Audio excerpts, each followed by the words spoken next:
power, wealth, a title that commanded the respect of an entire kingdom. Julian Thorne, the Duke of Ashbury, possessed everything a man could desire, except the truth. Plagued by whispers that his beautiful fiancée, Lady Clara, only craved his fortune, Julian made a dangerous choice. He stripped off his silks, donned the rough wool of a servant, and infiltrated her home to see the woman behind the mask. He expected vanity. He expected greed. But he never expected to hear the conversation that would shatter his world and turn his love into a cold, calculated war. You think you know heartbreak? You haven't heard this story yet. The rain in London didn't wash away the grime. It merely made the cobblestones slick and treacherous, much like the high society that Julian Thorne navigated daily.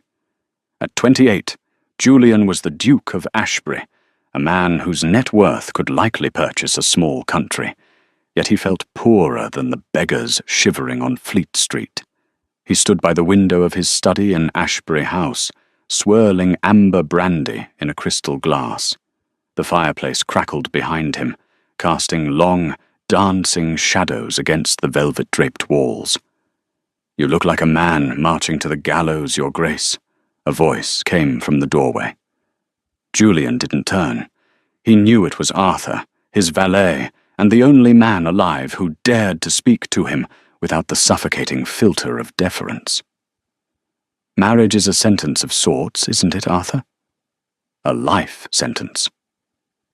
Most men would consider marriage to Lady Clara Vance a reward, sir. She is considered the diamond of the season.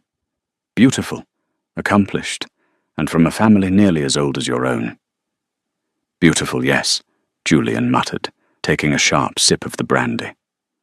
But does she love me, Arthur? Or does she love the Ashbury diamonds? Does she love the way Duchess rolls off the tongue? It was the question that had rotted Julian's peace of mind for months. The engagement had been arranged by his late father and Clara's formidable mother, the Dowager Countess of Lichfield. On paper, it was a perfect union. In person, Clara was flawless. She smiled at the right times, laughed at his dry wit, and expressed all the appropriate affections. But Julian possessed a keen instinct for deception, a trait honed by years of managing an estate everyone wanted a piece of. He felt a coldness behind Clara's sapphire eyes, a rehearsed quality to her touch. "Does it matter?" Arthur asked, stepping into the room to stoke the fire. "It is the way of our world. Love is a luxury for the poor. The peerage deals in alliances." "I refuse to accept that," Julian snapped, turning around. His jaw was set, his dark eyes flashing with a sudden, reckless intensity. "My parents had affection. I remember it. I will not shackle myself to a statue made of ice and greed." "Then break the engagement, and cause a scandal that would ruin both families? No, I need proof. I need to know who Clara Vance is when the Duke of Ashbury isn't in the room." Julian walked to his desk and slammed the glass down. "I have a plan, Arthur, but I will need your absolute silence." Arthur sighed, sensing a headache approaching. "What have you done?" "The Vances are hiring. I saw the notice in the Times this morning. They require a new underfootman for their country estate in Derbyshire, where Clara is spending the autumn before the wedding." Arthur's eyes widened. "You cannot be serious. You are a peer of the realm. You cannot polish silver and muck out stables." "I can and I will," Julian said, a grin finally breaking his brooding expression. "I've already sent the letter of application under the name Thomas Hill. The reference was forged by, well, let's just say I have contacts who owe me favours. I leave for Derbyshire in 2 days. You will tell anyone who asks that I have gone to the continent on urgent business regarding my vineyard investments." "Sir, this is madness. If you are discovered—" "If I am discovered, I will pass it off as an eccentric, romantic gesture," Julian countered smoothly. "But if I am not, I will see the real Clara. I will see how she treats the staff." I will hear what she says when she thinks she is alone. If she is the woman she pretends to be, I will marry her with a glad heart. If she is not," his voice dropped, dangerous and low, "then I will know exactly how to deal with her." 2 days later, the Duke of Ashbury ceased to exist. In his place stood Thomas Hill, a man in rough-spun trousers and a simple linen shirt, carrying a battered leather satchel. He had rubbed dirt into his fingernails and let stubble darken his jaw. He didn't take a carriage. He took the mail coach, squeezed between a farmer smelling of onions and a silent clergyman. The journey to Derbyshire was grueling, a stark reminder of the physical discomforts he usually paid to avoid. By the time he arrived at the gates of Lynchfield Manor, his back ached, and he was starving. But as he looked up at the imposing stone facade of Clara's ancestral home, adrenaline surged through him. He was directed to the servants' entrance, a side door he had never used in his life. The housekeeper, Mrs. Gable, was a stern woman with a face like a dried apple. She looked Thomas up and down with critical eyes. "You're the new footman?" she asked, her voice sharp. "Yes, ma'am." "Thomas Hill." Julian pitched his voice lower, adopting a slightly rougher accent he'd practiced with Arthur. "You look a bit old to be starting as an under-footman. And your hands." She grabbed his hand, inspecting the palm. Julian held his breath. He had calluses from fencing and riding, but they weren't the calluses of labour. "Soft. You've been in service before?" "Valet to a gentleman in London, ma'am." He passed on. "I preferred the country to the city, so I'm willing to start lower." Mrs. Gable huffed, seemingly satisfied. "Well, we run a tight ship here. Lady Clara is preparing for her wedding to the Duke of Ashbury, and her mother is in a permanent state of hysteria. You keep your head down, do as you're told, and don't speak unless spoken to. Understand?" "Yes, Mrs. Gable." "Good. Put your things in the bunkhouse. You start immediately. We have a dinner party tonight. Lord Grey is visiting." Julian froze. Lord Silas Grey. He was a notorious rake, a gambler with a charm that ruined reputations, and one of Julian's least favourite acquaintances. Why was Silas Grey dining intimately with Clara and her mother while her fiancé was supposedly out of the country? "Thomas, move!" Mrs. Gable barked. Julian snapped to attention. "Yes, ma'am." As he walked through the narrow, dim corridors of the servants' quarters, the reality of his situation set in. He was invisible here. He was no longer a person of consequence. He was a tool to be used. And that was exactly what he wanted. His first test came sooner than expected. He was assigned to bring fresh coal to the drawing room before the guests arrived. He entered the room quietly, his head bowed. Lady Clara was standing by the window, wearing a gown of pale blue silk that cost more than a footman would earn in 10 years. She looked breathtaking, her golden hair piled high in intricate curls. She was speaking to her maid, a young girl named Elise, who was on her knees adjusting the hem of the dress. "Ouch!" Clara yelped, pulling her foot back. Julian glanced up through his lashes. Clara had kicked the girl, hard. "You clumsy little idiot!" Clara hissed, her voice devoid of the musical lilt she used in London ballrooms. "You pricked me." "I am so sorry, my lady. The pin slipped," Elise stammered, tears welling in her eyes. "If you ruin this silk with your incompetence, I'll have the cost deducted from your wages for the next year. Now get out of my sight before I strike you again." Elise scrambled up, clutching her sewing kit, and ran past Julian, sobbing quietly. Julian stood frozen by the fireplace, the coal bucket heavy in his hand. His heart hammered against his ribs. He had seen Clara annoyed before, but never cruel, never physically aggressive. This was the first crack in the porcelain doll. Clara turned, her eyes landing on Julian. For a second, he panicked. Did she recognize him? He had danced with her, held her hand, dined with her a dozen times. But Clara looked right through him. To her, he wasn't Julian Thorne. He was furniture. "You there," she commanded, snapping her fingers. "The fire is dying. Fix it. Lord Grey will be here any moment, and I won't have the room freezing." "Yes, my lady," Julian mumbled, kneeling before the hearth. As he shoveled the coal, the heavy oak doors opened. "Lord Silas Grey," the butler announced. Silas sauntered in, looking dapper and predatory. As soon as the butler closed the door, the dynamic in the room shifted. Clara didn't curtsy. She didn't offer a polite hand. She smiled, a smile that didn't reach her eyes, but one that suggested a familiarity that made Julian's blood run cold. "Silas," she purred. "You're late." "Hardly, my dear. I merely wanted to make an entrance." Silas walked over to her, taking her hand and kissing it, lingering far longer than propriety allowed.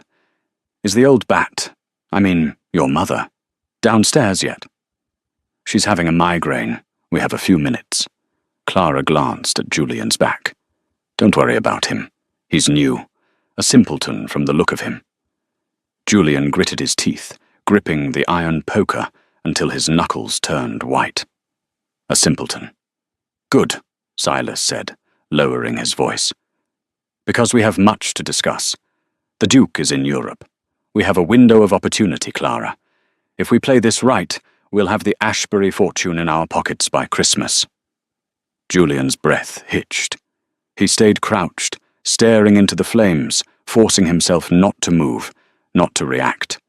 He had come looking for the truth, and within 2 hours the first devastating blow had landed. But he had to know more. He had to know the extent of the rot.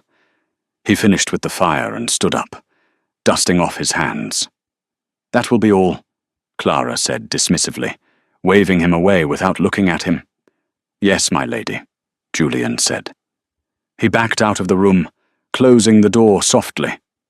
But he didn't leave. He pressed his ear against the cold wood of the door, his heart pounding a war drum in his chest. The game had begun, and Julian Thorne was no longer playing for love. He was playing for survival. Sleep did not come easily to Julian that night. The bunkhouse was draughty, smelling of damp wool and lye soap, a stark contrast to the feather mattresses and silk sheets of Ashbury House. But it wasn't the discomfort that kept him awake. It was the conversation he had overheard, the Ashbury fortune in our pockets.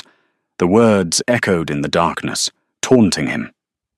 The next morning began before dawn. The life of a servant, Julian quickly learned, was a relentless grind of physical exertion. He hauled water, scrubbed boots, and polished silver until his fingers cramped. Every muscle in his body screamed in protest, but the physical pain was a welcome distraction from the rage boiling in his gut. Around mid-morning, he found himself in the scullery, polishing a massive silver punch bowl. Elise, the maid Clara had kicked the previous day, was nearby, peeling a mountain of potatoes. Her eyes were red-rimmed, and she favoured her left hand, which was wrapped in a crude bandage. "Does it hurt?" Julian asked quietly, keeping his voice low to avoid the wrath of Mrs. Gable. Elise jumped, looking fearful. "I'm fine. It was my own clumsiness." "It wasn't," Julian said, his voice firm. "I saw what happened. She kicked you." Elise went still, her knife hovering over a potato. She looked around to ensure they were alone, then whispered, "You must not say that. If the mistress hears you speaking ill of her, you'll be out on the street without a reference, or worse." "Does she do that often?" Elise let out a shaky breath. "Lady Clara, she has moods. When there are guests, she is an angel. When the doors are closed, she is different. She hates mistakes. She says they are a sign of low breeding." Julian gripped the polishing rag. "And the Duke, does she speak of him?" Elise looked at him with pity. "The Duke is her golden ticket. That's what she calls him. She laughs about how boring his letters are. She reads them out loud to her mother, and they mock his feelings." Julian felt a crack in his chest. He had poured his soul into those letters. He had written about his loneliness, his hopes for a family, his desire to be a good husband. He had thought he was writing to a kindred spirit. Instead, he was providing entertainment for a viper's nest. "Thank you, Elise," Julian said, his voice tight, "for telling me." "Just be careful, Thomas," she warned. "This house has ears." Later that afternoon, the opportunity Julian had been waiting for arrived. He was summoned to the library to move some heavy furniture. Lady Clara decided the feng shui was wrong and wanted the chaise lounge moved closer to the window. When Julian entered, Clara was lounging on the very chaise he was supposed to move, holding a glass of sherry. Silas Gray was pacing the room, a quill in his hand.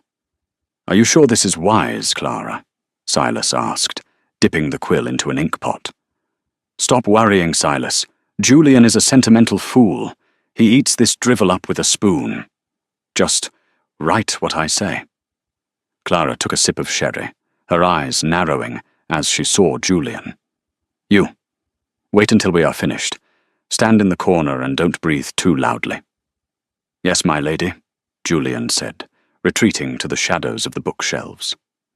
"Now," Clara continued, her voice taking on a sickeningly sweet tone as she dictated, "My dearest Julian, my heart aches with every mile that separates us. The countryside is beautiful, but it is grey and dull without the light of your presence." Silas snorted, scratching the words onto the parchment. "You are laying it on a bit thick, aren't you? Light of your presence?" "He loves it," Clara said with a dismissive wave of her hand. "He thinks himself a poet. I have to match his tedious romanticism. Continue. I spend my days dreaming of our future, of the children we will raise in the halls of Ashbury." Julian felt the blood drain from his face. Children. She was using his desire for fatherhood, something he had confided in her during a vulnerable moment after his own father's funeral, as a weapon to manipulate him. "And make sure you mention the wedding settlement," Clara added sharply, her voice dropping the act. "Tell him Mother is worried about the costs of the trousseau, and that an advance on the allowance would ease her fragile nerves." Silas chuckled. "You are wicked, Clara. The man is already paying for the entire ceremony." "He has more money than God, Silas. Why should he hoard it? Besides, I need that advance. The dressmaker in Paris is threatening to hold the shipment if I don't pay the outstanding bill from last season." "Outstanding bill?" Silas raised an eyebrow. "I thought you said your debts were cleared." "They will be," Clara smiled, a predatory expression that made her beautiful face look grotesque. "Once I say I do. Once that ring is on my finger, I will have access to the Ashbury accounts. And then, my darling Silas, we won't have to scrounge for scraps anymore." Julian stood in the corner, his body rigid. He was witnessing a crime in progress, the murder of his future. Every word was a dagger. She wasn't just indifferent, she was actively, maliciously calculating. She viewed him as a walking bank vault to be cracked open. "Done," Silas said, sanding the ink. "Should I sign it?" "No, I have to forge the signature. His Grace knows my handwriting." Clara stood up and walked over to the desk. She leaned over Silas, her hand resting intimately on his shoulder. "You are a useful man, Silas." "I aim to please," Silas murmured, turning to kiss her neck. Julian looked away, nausea rising in his throat. He wanted to step forward, to tear the mask off his face and roar at them. He wanted to see the colour drain from their faces when they realized the simpleton in the corner was the man they were conspiring to rob. But he held back. It wasn't enough. He needed to know the full extent of the betrayal. He needed to know if there was anyone in this house who was loyal, or if the entire Vance's family was rotten to the core. "Move the chaise now," Clara commanded, without looking at him, breaking the intimate moment with Silas. "And be careful. It's French velvet." Julian moved the furniture, his movements mechanical. As he lifted the heavy frame, He made a silent vow. He would not just break the engagement. He would dismantle their schemes, piece by piece. They wanted a game? He would give them a war. 2 days passed.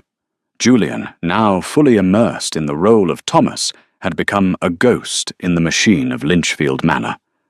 He learned to walk silently, to blend into the wallpaper, gathering intelligence like a spy behind enemy lines.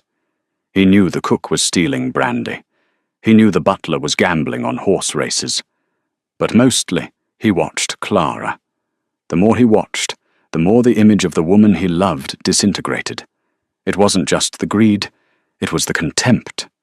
She despised the very things that made Julian who he was: his quiet nature, his love for books, his dedication to his tenants. To her, these were weaknesses to be exploited.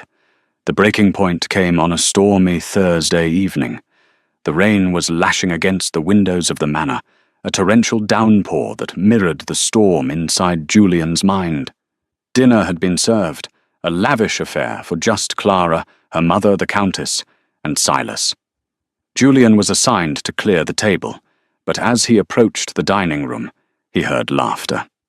Loud, raucous laughter that echoed down the hall. He paused outside the door, balancing a heavy tray of dessert plates. "Oh, stop, Clara. You'll kill me." Silas was gasping for air. No, you have to hear the rest." Clara's voice was high with amusement. "Listen to this stanza. It's tragic." Curiosity overruled caution. Julian stepped closer to the slightly ajar door. Through the crack, he could see them. They had moved to the parlour, adjacent to the dining room.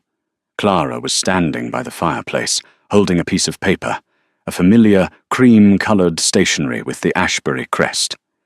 Julian's breath hitched. It was the poem. Months ago, on the anniversary of his sister's death, Julian had written a poem. It was raw, unpolished, and deeply personal. It spoke of grief, of the silence of a house that was too big, and the hope that love could fill the empty rooms. He had given it to Clara, trembling, thinking he was sharing the deepest part of himself. She had cried when she read it. She had told him it was the most beautiful thing she had ever seen. Now, she was reading it to Silas and her mother, as if it were a joke from a cheap tabloid. The silent halls do echo with the past, of shadows long and memories cast. Clara read the lines with a mock-dramatic, trembling voice, throwing her hand over her forehead like a bad stage actress. Her mother, the Dowager Countess, cackled, sipping her wine. "Oh, Lord, he sounds like a funeral director. Shadows long, the boy is positively morose." "It gets worse, Mother," Clara giggled. "But in your eyes, a light I see, a harbour safe for a ship." "At sea!" Silas roared with laughter, slapping his knee. "A ship at sea! The man has never left England. He's a duke, not a sailor. It's pathetic, Clara. Truly pathetic." "I had to bite my lip to keep from laughing when he gave it to me," Clara admitted, tossing the paper onto the coffee table as if it were trash. "He looked so earnest. I wrote this for you, Clara. It took every ounce of my acting ability to squeeze out a tear." "You deserve an award, darling," Silas said, wiping his eyes. "Living with that bore will be a trial." "A trial I will be well compensated for," Clara said, her voice turning cold and hard. "Once we are married, I'll make sure he stays at Ashbury while I take a townhouse in London. I won't have to listen to his bad poetry or deal with his gloomy moods. I'll have his title, his money, and my freedom. And me," Silas added, reaching for her hand. "And you," Clara agreed. Julian stood outside the door, the heavy tray trembling in his hands. A cold numbness spread from his chest to his fingertips. He had expected greed. He had expected infidelity. But this? This was a desecration. That poem was the only piece of his late sister he had left alive in his heart. a bridge he had built to connect with Clara. And she had burned the bridge while laughing at the flames. Something inside Julian snapped. Not a loud snap, but a quiet, irreversible fracture. The man who had come here hoping to be wrong, hoping to find a misunderstanding, died in that hallway. In his place, the Duke of Ashbury returned. But not the gentle, lovesick Duke. This was the man whose ancestors had conquered lands and crushed rebellions. He didn't storm into the room. He didn't drop the tray. He carefully lowered the tray onto a side table. His hands were steady now. His eyes were dry. He turned and walked back toward the servants' quarters. He found Arthur, who had secretly followed him to the village and was staying at a local inn, posing as a grain merchant, waiting by the back gate as planned for their nightly check-in. Arthur stepped out of the shadows, holding an umbrella. "Sir, you look different. Did something happen?" Julian stepped into the rain, letting the water soak his servant's clothes. He didn't feel the cold. "It is done, Arthur," Julian said, his voice devoid of emotion. "I have seen enough. So, we are leaving? Shall I prepare the carriage?" "No," Julian said, looking back at the dark silhouette of the manor. "Leaving is too easy. Leaving allows them to spin a story that I abandoned her. Leaving lets her keep her dignity." Arthur hesitated. "Then what will you do?" Julian turned to his valet, a terrifyingly calm smile playing on his lips. "The engagement party is in 2 days. Half the nobility of England will be there. Clara wants a wedding? I will give her a spectacle she will never forget. Sir, I'm not leaving, Arthur. I'm going to serve them." Julian's eyes glittered in the darkness. "I'm going to serve them exactly what they deserve. Go to the village. Send a telegram to my lawyer in London. Tell him to bring the file on the Lynchfield estate's mortgages. And tell him to bring the diamond." "The Ashbury diamond? The engagement ring?" "Yes. But not for her finger," Julian said. "It will be part of the show." He turned back to the house. He had to go back in. He had to polish more boots. He had to bow and scrape and call that woman my lady for 48 more hours. But every bow would be a countdown. Every "yes, my lady" would be a promise of retribution. The heartbreak was over. The reckoning was about to begin. The morning of the engagement ball dawned with a frantic energy that vibrated through the very stones of Lynchfield Manor. For the servants, it was a day of terror. For Clara and her mother, it was the culmination of a lifelong campaign for power. Julian, still in the guise of Thomas, was up before the sun. He was assigned to the ballroom, polishing the sprawling expanse of parquet flooring until it shone like a mirror. His knees ached, and his hands were raw, but his mind was razor-sharp. Today was the day. Around mid-morning, the chaos reached a fever pitch. Florists were hauling in massive urns of white roses, Clara's favourite, chosen specifically because they symbolized a purity she did not possess. Julian was on a ladder, dusting the crystal chandeliers, when Clara swept into the room, followed by her entourage of dressmakers and Silas, who was boldly lounging about the house as if he already owned it. "No, no, no!" Clara shrieked, pointing at the roses. "I said white roses, not cream. These look like they've been left out in the sun for a week. Take them away." "But my lady," the head florist stammered, "these are the finest hothouse albus. There is no time to replace them." "Then paint them white for all I care," Clara snapped. She spun around, her heavy skirts swishing, and nearly collided with the ladder Julian was perched on. She looked up, her face twisted in a sneer. "And you, be careful up there.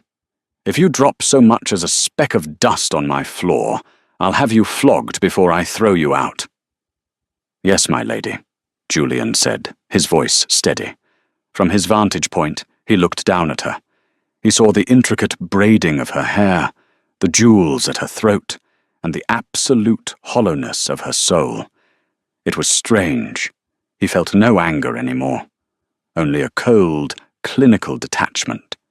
He was a surgeon, preparing to cut out a tumor. As Clara stormed off to terrorize the kitchen staff, something fell from the folds of her sash. It fluttered to the ground, unnoticed by her or Silas. Julian waited until the room cleared, then scrambled down the ladder. He picked up the object. It was a crumpled ball of paper. He smoothed it out. It was his poem, the one she had read aloud and mocked 2 nights ago. She hadn't even burned it. She had just stuffed it in a pocket and forgotten it, treating his heart like a used handkerchief. He stared at the ink, his own handwriting looking back at him like a ghost. But in your eyes, a light I see. He folded the paper carefully and placed it in the breast pocket of his rough linen shirt, right over his heart. It would be the fuel for what was to come. By late afternoon, the transformation of the house was complete. The servants were exhausted, their faces grey with fatigue, but there was no rest. Mrs. Gable, the housekeeper, was marching up and down the kitchen line like a general. "Thomas!" she barked. "Where is Thomas?" Julian stepped forward. "Here, Mrs. Gable. You are to man the front door tonight. You have the height for it. Put on the dress livery, the blue velvet with the gold braid, and for heaven's sake shave that stubble. You look like a convict." "I'm afraid I cannot do that, Mrs. Gable," Julian said quietly. The kitchen went silent. The cook stopped stirring the soup. Elise looked up from her corner, eyes wide. A servant did not tell the housekeeper what he could or couldn't do. Mrs. Gable's face turned a shade of purple. "Excuse me? Did you just refuse an order?" "I have a prior engagement," Julian said. "I must leave immediately." "Leave?" Mrs. Gable screeched. "On the night of the engagement ball. You are fired, you hear me? You will never work in a decent house in England again. Get out! And don't expect a penny of wages." "I don't want your wages," Julian said. He reached into his pocket and pulled out a small velvet pouch, one he had hidden in his mattress. He walked over to Elise. The room was frozen in shock. Julian took Elise's rough red hand and pressed the pouch into it. It was heavy with gold sovereigns, more money than she would earn in 5 lifetimes. "Thomas," she whispered, trembling. "You have a kind heart, Elise," Julian said, his voice returning to the cultured, authoritative tone of the Duke, though no one recognized it yet. "Don't let this house destroy it. Take this. Go to London. Open that bakery you told me about." I don't understand," she stammered. "You will," Julian said with a sad smile. He turned to the stunned room, gave a slight, mock bow to Mrs. Gable, and walked out, the back door. He didn't run. He walked calmly through the rain-soaked gardens, past the stables where the grooms were preparing the guest carriages, and into the dense woods that bordered the estate. A mile into the forest, a black carriage with the ducal crest covered in mud was waiting. Arthur stood by the door, holding a heavy cloak. "You cut it close, Your Grace," Arthur said, checking his pocket watch. "Guests are already arriving." "I had to make a final gesture," Julian said, stripping off the linen shirt and tossing it into the mud. The rain felt good on his skin, washing away the grime of servitude. He climbed into the carriage. Inside, laid out on the velvet seats, was his salvation. A suit of midnight blue evening wear, cut by the finest tailor on Savile Row, a crisp white cravat, and the heavy gold signet ring of the Ashbury line.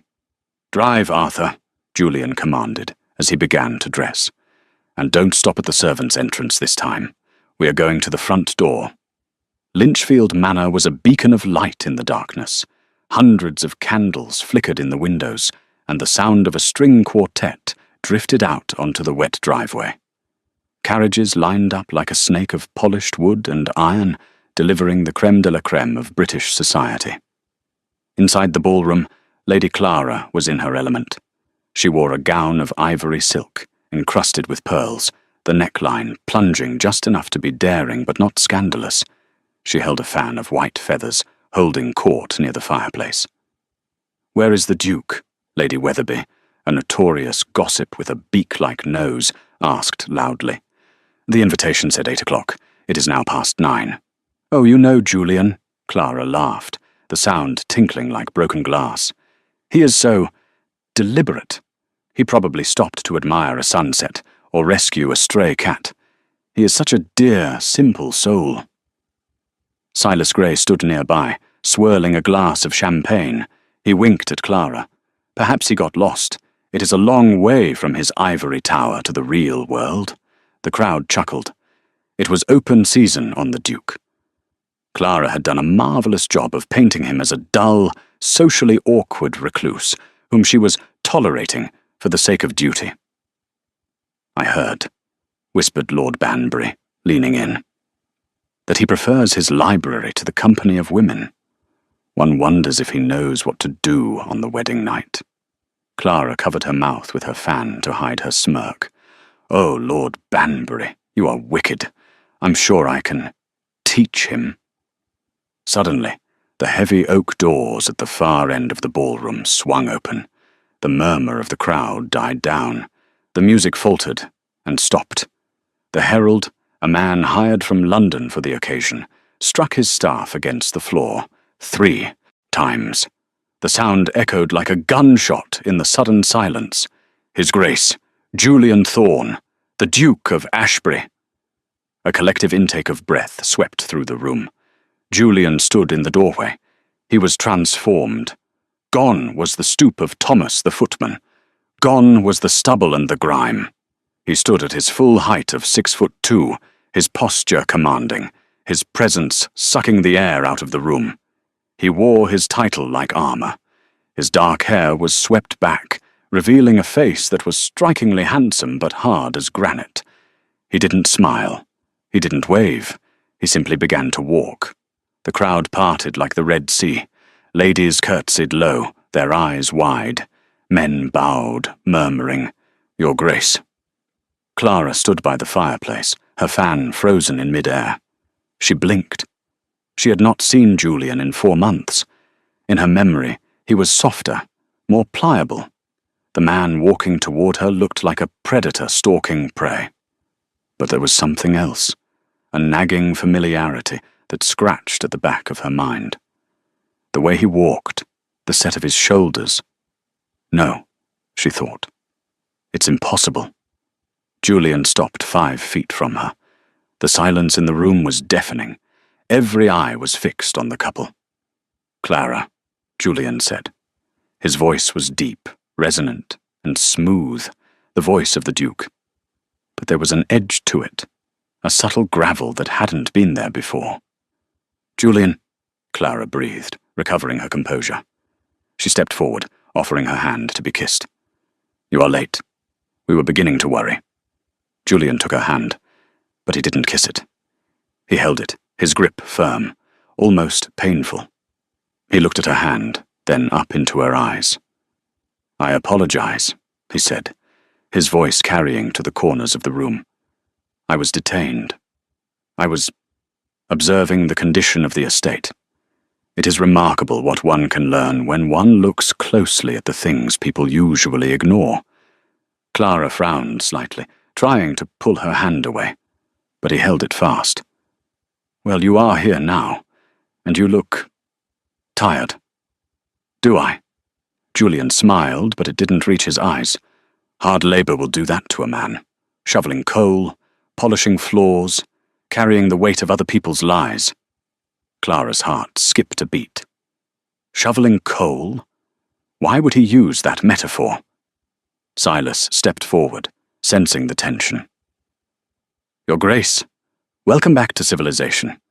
We were just toasting to your health." Julian turned his gaze to Silas. It was a look of such intense, icy loathing that Silas actually took a step back. "Lord Grey," Julian said, "I see you have made yourself at home.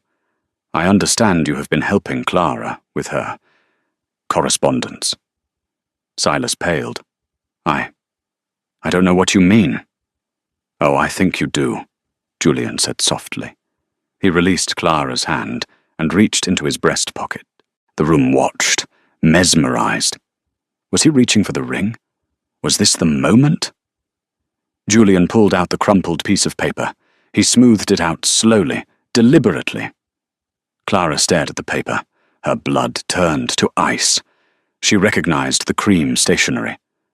She recognized the ink. "I found this," Julian said, holding the poem up for the room to see.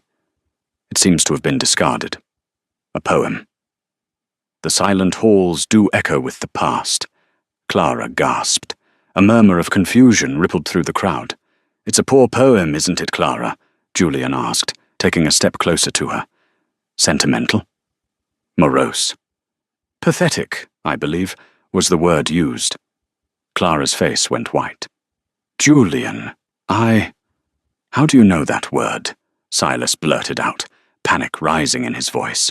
Julian turned to Silas, and then, for the first time, he let the mask slip. He dropped the cultured accent of the Duke and adopted the lower, rougher tone of the footman, the voice of Thomas. "Because, my lord," Julian said, his voice grating and deep, "the walls have ears, and sometimes the man pouring your wine is listening to you laugh at his soul." The realization hit Clara like a physical blow. Her eyes went wide, darting over his face. The dark eyes, the height, the hands. She gasped, a sound of pure horror. "Thomas!" The name hung in the air, a ghost summoned into the light. "Thomas is gone," Julian said, his voice returning to the icy calm of the Duke. "He was fired this afternoon. By your housekeeper, for refusing to shave." He looked around the room, addressing the shocked crowd. "You all came here for a spectacle," Julian announced, his voice booming. "You came to see the union of the Ashbury fortune and the Lynchfield beauty. You came to see a wedding announcement." He turned back to Clara, who was trembling, clutching Silas's arm for support. "But I am afraid," Julian said, "that the groom has decided to rewrite the script." The silence in the ballroom was absolute. Even the rain, battering against the glass panes, seemed to hold its breath. Clara stood frozen, her face a mask of crumbling plaster. The realization that the man she had treated like dirt, the man whose hand she had refused to look at, whose presence she had ignored, was the man holding her future in his hands, was too massive to comprehend. "You are joking," Clara whispered, her voice trembling. She looked around at the guests, forcing a desperate, jagged smile. "He is joking. It is a jest. Julian has a peculiar sense of humor." "There is nothing humorous about deception, Clara," Julian said, his voice slicing through her nervous laughter. He signaled to Arthur, who was standing by the entrance. Arthur stepped forward, carrying a thick leather portfolio. Julian took the portfolio. "You see, while I was polishing your floors and tending your fires, I was also listening. I heard about your debts in Paris. I heard about your mother's gambling losses. And I heard your plan to use the Ashbury fortune to pay for your lover's lifestyle." He gestured to Silas Grey. Silas, realizing the game was up, tried to edge toward the French doors leading to the garden. "Going somewhere, Lord Grey?" Julian asked without looking at him. "I wouldn't. The local magistrate is waiting in the library. It seems there is a matter of a forged letter, requesting an advance on a dowry. Forgery is a serious offence, Silas, even for a peer." Silas froze, his face draining of colour. He looked at Clara with pure venom. "This was your idea. I told you it was too risky." "Silence!" Clara shrieked, her poise shattering completely. She turned on Julian, her eyes blazing with the fury of a cornered animal. "So what? You spied on me. You crept into my house like a rat. That is beneath your station, Julian. It is dishonourable." "Dishonourable?" Julian laughed, a dark, rich sound that echoed off the vaulted ceiling. "You speak to me of honour? You, who kicked a maid for a mistake that was not hers? You, who mocked the grief of a man who lost his sister. You, who looked at a human being and saw only a bank draft. He walked toward her, and for the first time Clara shrank back.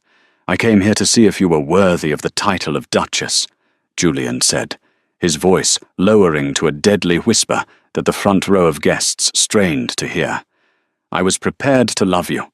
I was prepared to give you the world. But you don't want the world, Clara. You just want the gold that plates it. He reached into his pocket and pulled out a small black velvet box. The room gasped. The engagement ring. The Ashbury diamond. It was legendary, a stone so large and pure it was said to have its own light. Clara's eyes locked onto the box. Even in her terror, the greed was there. It was instinctive. It was incurable. Julian snapped the box open. The diamond flashed under the chandelier light, blindingly beautiful. "It is exquisite, is it not?" Julian asked, holding it up. "Julian," Clara choked out, tears streaming down her face, tears of frustration, not remorse. "Please, we can discuss this. I was stressed. I didn't mean those things." "I love you. You love this," Julian corrected, tilting the box. "And that is why you shall never wear it." He turned to the crowd. "There will be no wedding. The engagement is terminated effectively immediately." "You can't do this!" Clara screamed, grabbing his arm. "You will ruin me. We are destitute. If you leave, we lose everything." Julian looked down at her hand on his sleeve, the same hand that had slapped away Elisa's apology. He gently, but firmly, removed her fingers from his coat. "You are mistaken, Clara. You haven't lost everything just now," Julian said coldly. He opened the leather portfolio Arthur had given him and pulled out a sheaf of papers. "You lost everything yesterday." "What? What is that?" "These," Julian said, holding up the documents, "are the mortgage deeds to Lynchfield Manor. My lawyers purchased them from the bank this morning. Your mother was 3 years behind on payments. The bank was all too happy to sell the debt to the Duke of Ashbury."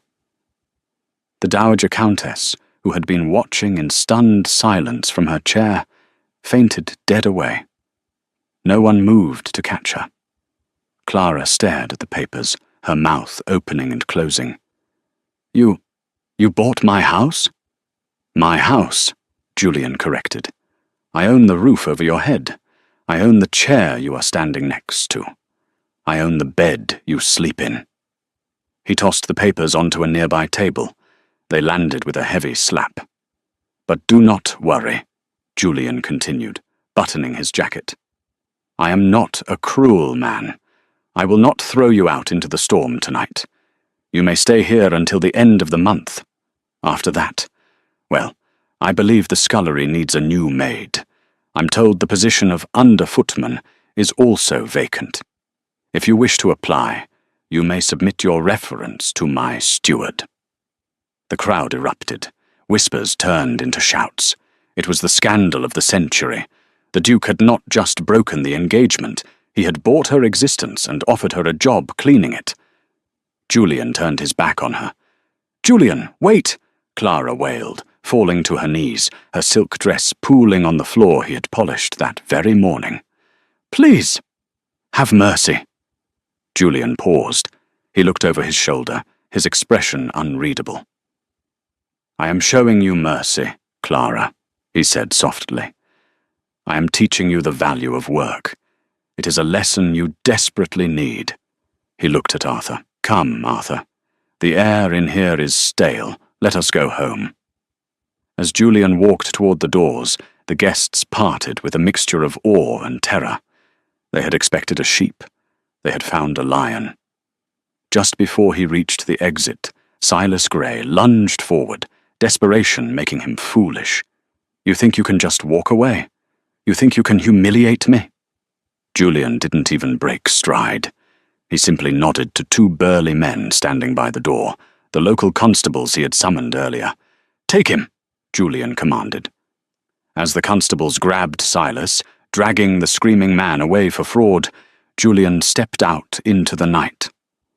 The rain had stopped. The air was cool and clean. He took a deep breath, filling his lungs with the scent of wet earth and pine. He felt lighter than he had in years. The heavy burden of expectation, of trying to please a woman who could not be pleased, was gone. He climbed into his carriage, where Arthur was waiting with a flask of brandy. "Well," Arthur said, handing him the glass. "That was dramatic." "It was necessary," Julian replied, taking a sip. "Did you deliver the other package?" "I did, Your Grace, just as you asked." Julian nodded, leaning his head back against the seat. "Good. Then it is finished."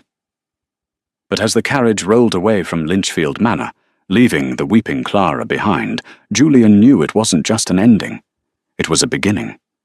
6 months had passed since the Night of the Diamond, as the tabloids had dubbed it. The scandal had consumed London for weeks.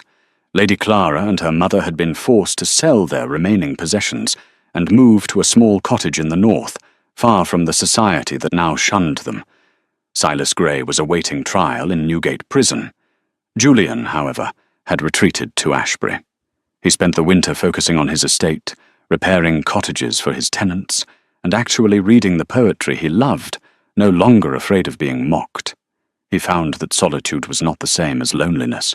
Solitude was peaceful. But there was one loose end. On a crisp spring morning, Julian travelled to London.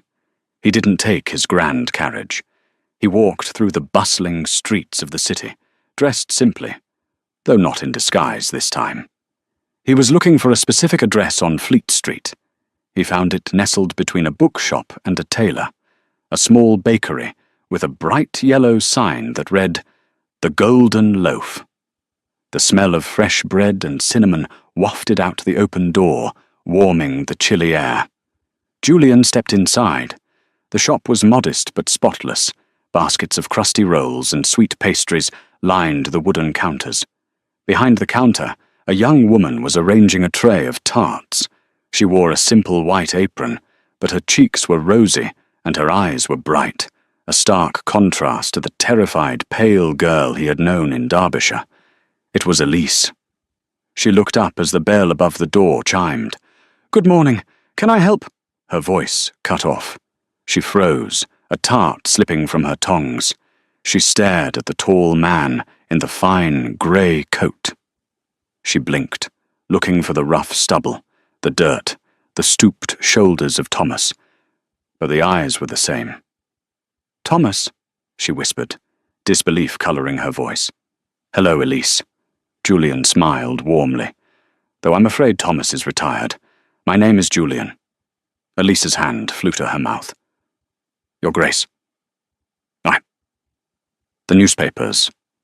They said—" She hurriedly wiped her hands on her apron and dipped into a clumsy, frantic curtsy. "I didn't know. I swear I didn't know. I treated you like a servant." "You treated me like a human being," Julian corrected gently. "Which is more than anyone else in that house did." He walked up to the counter. "I wanted to see how you were managing. I trust the severance pay Thomas gave you was sufficient to start this place." Elise's eyes filled with tears. "Sufficient? Your Grace, you gave me a life. I was able to bring my mother here from the workhouse. We owned this shop. I never thought I would be free. You earned it, Elise. You showed kindness when you had nothing to gain from it. That is a rare quality." Julian looked at the tray of tarts. "May I try one? I hear they are the best in London." Elise laughed, a wet, happy sound. "Please, take as many as you like."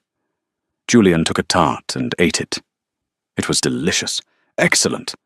I shall have to order these for Ashbury House. My cook will be jealous. He stayed for an hour, drinking tea and listening to Elise talk about her business, her customers, her freedom. He didn't flirt with her. He didn't romance her. That wasn't what this was. This was a different kind of connection, a recognition of shared humanity. As he prepared to leave, Elise walked him to the door. "Thank you," she said softly. "Not just for the money, but for seeing me. People like Lady Clara, they look right through us. You saw me. And you saw me," Julian said. "You were the only one who saw the man, not the Duke." He stepped out onto the street. The sun was shining. The city was alive with noise and chaos, but for the first time in his life, Julian Thorne felt like he belonged to it. He wasn't searching for a duchess anymore. He wasn't searching for a perfect match to shore up a dynasty. He was just a man, walking in the sun, knowing that somewhere, in a small bakery on Fleet Street, there was one person who knew his true face and smiled. And that, he decided, was worth more than all the diamonds in England. And that is the story of how the Duke of Ashbury turned the tables on the women who sought to use him. It's a brutal reminder that character is revealed not when we are watched by kings, but when we think we are unseen by servants. Julian didn't just get revenge, he found his freedom. He proved that true nobility isn't about bloodlines or titles. It's about how you treat the people who can do nothing for you. If you enjoyed this story of justice, deception, and the ultimate payback, please hit that like button. It really helps the channel grow. And if you want more stories like this, don't forget to subscribe and ring the notification bell so you never miss an upload. What would you have done in Julian's shoes? Let me know in the comments below. Thanks for watching.